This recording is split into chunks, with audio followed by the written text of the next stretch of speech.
perhaps like my senior year. I was having a conversation with a really close friend of mine at the time. I was talking to her about masturbation, and she got really surprised that I would bring that up, and she was like, wow, like, you do that?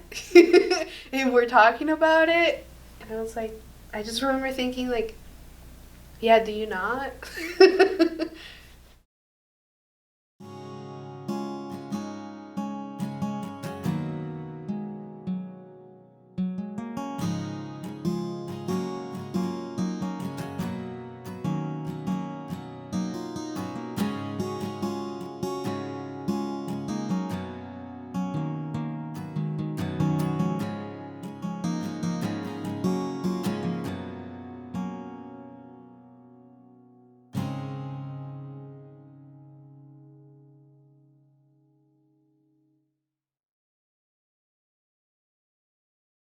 I went 18 years of my life without really like thinking about my body in the way that people here, I feel like, sometimes think about their bodies. And you know, you go through puberty, you're like hanging out with other girls, and people are like, oh, this is the way I look, like I feel kind of bad about this, and blah, blah, blah. But by the time I got to high school, it was so much more of like, if someone said like, oh, I don't feel like I look good in this, people would be like, no, let's talk about our bodies positively. And then that'd be like under the rug. And there were so many more important things to deal with. And not that like body image or any of that is not important, but it just wasn't a concern. And I talk about this with my friends from home all the time, because I came here and people were comparing themselves to people that they will never look like. And it just like doesn't, and I know that sounds so dumb, but like I had never known anybody with an eating disorder who like experienced disordered eating really in high school. I used to have a lot of girls be like, oh, you said one negative thing about yourself, now let's say 3 positive things. And that sounds really weird for like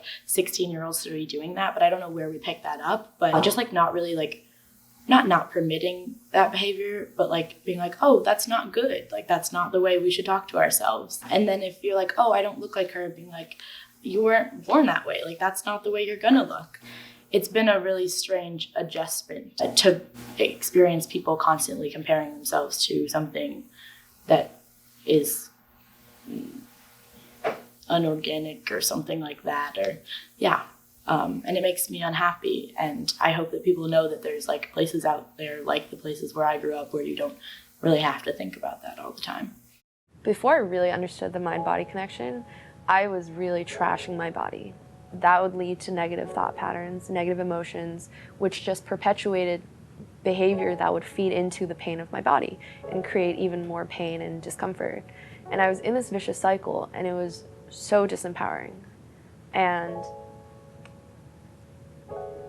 I felt very alienated from my body. Like, this is a body that's not mine.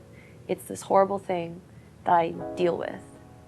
And when I really got to understand the mind-body connection and got deeper in my meditation practice, my body was actually giving me signals and telling me what I could or couldn't do. It's little things, like just making sure that I adhere to a regular sleep schedule, have good food that's good for me, reduce the amount of intense sensory input. I changed my phone to grayscale. I deleted all my social media apps. I stopped drinking, no substances, and I made an agreement to myself to only listen to music for a certain amount a day. And so what that did was I just reduced all of this input into my brain, and I just feel amazing. I worked at a sensory deprivation tank center one summer. Sensory deprivation tanks are basically similar to a shallow pool. It cuts off most of your senses. So it's pitch black, there's absolutely no sound.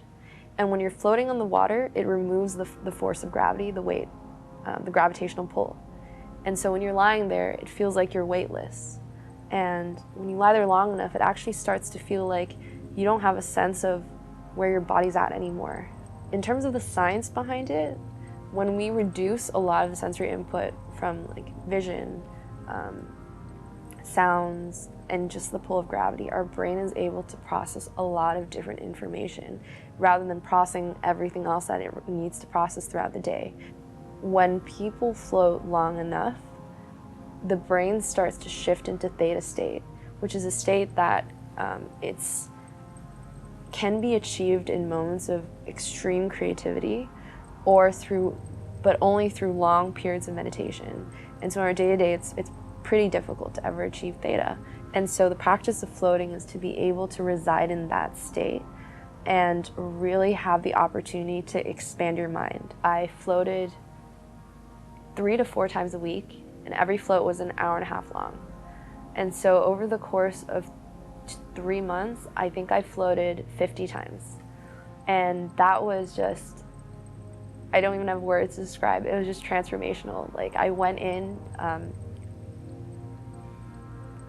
like, my body was dead when I was going in. Like, I was really depressed. I was feeling awful and had absolutely no energy. Over the period of time, I was just feeling more and more connected to my body and getting to know my pain. I remember the first float where it started to really occur to me that it was a phenomenal difference was when I went in there, and usually it's just like pitch black and there's just nothing. And all of a sudden I felt like I was in an auditorium, like a giant football stadium or something, and I could look up and see just like miles and miles, and that's how expansive it felt. Just like, imagine like a person in like an ever-expanding sphere. And that was when I knew anything could come from that. There were a lot of varied experiences. Sometimes there were hallucinations, but for me they were mostly lights, and sometimes I even felt like, almost like there was something in my space. Like, I would lie there and it felt like all my thoughts and everything I was feeling just came out into this blank, empty, like, darkness. And they were so malleable, and I could just see them and kind of like play around with them instead of having them be, you know, this thought leads to this thought, which leads to so on and so forth. And I'd come out and I just try to change my perspective in some way, expand myself in some way. And it really did carry out into the rest of my life. Like that summer, my memory of that summer was just how vivid everything became in my day-to-day, how everything just seemed significantly brighter, and just a lot of different opportunities were arising that I would never have conceived of. I think people don't talk about invisible disabilities enough, because I have one. And everyone's always like, you're not disabled, you're fine, you're a totally healthy, functioning human being. And I'm like, not quite. I'm trying. I try really hard. But, so I'm a type 1 diabetic, and a lot of people be like, oh, that's no big deal, right? Like, you're fine. And I'm like, yeah, I'm fine. I'm alive. That's great. I'm very thankful for that. I'm thankful for the medicine that keeps me healthy. But the fact that you're kind of making me, like, belittling me for the fact that I appear fine, but I'm not actually fine, makes me feel really upset. And can you listen to what I'm telling you? Maybe. And a lot of people are really receptive and do listen to what I tell them and say, oh, wow, I didn't know that affected you like that. I'm glad you taught me something. And I love teaching people things. I love it when people ask me questions. Not everyone likes to be asked questions, and you should respect people's privacy. But if you want to ask me a question, go ahead. I love educating people.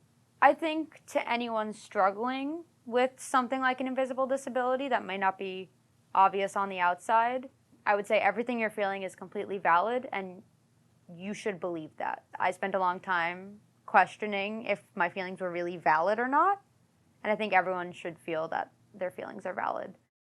So I was diagnosed with multiple sclerosis on July 9th, 2016. A couple weeks after I graduated high school, 2 months before I was supposed to go to college. It was really terrifying. It was really terrifying for me and for the family. My mother has an undiagnosed neuromuscular disorder that she had been working with for about 2 years at that point, and we still didn't have any idea what it was. And we're just starting to find some treatment options that were working for her. And there was this very big fear of, is this going to be the same thing? I'm in a very different point from my mother, where I don't really have the luxury of being able to go to all of these doctor's appointments and take the time to figure things out. Like, I'm supposed to go to school, I'm supposed to start my life and become an adult. And they told me that I had about 30 spots on my brain that they could see on an MRI. And there was a really big fear, because of my father's side of the family, there is a lot of cancer. And I think that was the first thing that flashed through all of our minds. And then it wasn't. And it was this weird, twisted kind of way that MS was like the best thing that could come out of this. I admittedly never processed it as well as I should have. I was very much, out of all of the terrible things that could happen to me, this is something I can live with. I can, still go to school. I can still act. I can still study whatever I wanted to study. And so I kept kind of, recognizing this is part of my life, but also moving on. Like, it's fine. It's not a big deal. And about a year later, I recognized that I was not coping with this as well as I could have been. That there is a lot of fears about the future. There's a lot of questions and a lot of anger about why me, why this young, why this early. And there's just so much uncertainty when you're dealing with an illness like this, where even with great doctors and great medication, you don't know how long that's going to work. And that's really terrifying at 20 years old to be thinking about that. I went through a traumatic experience, which was this diagnosis, and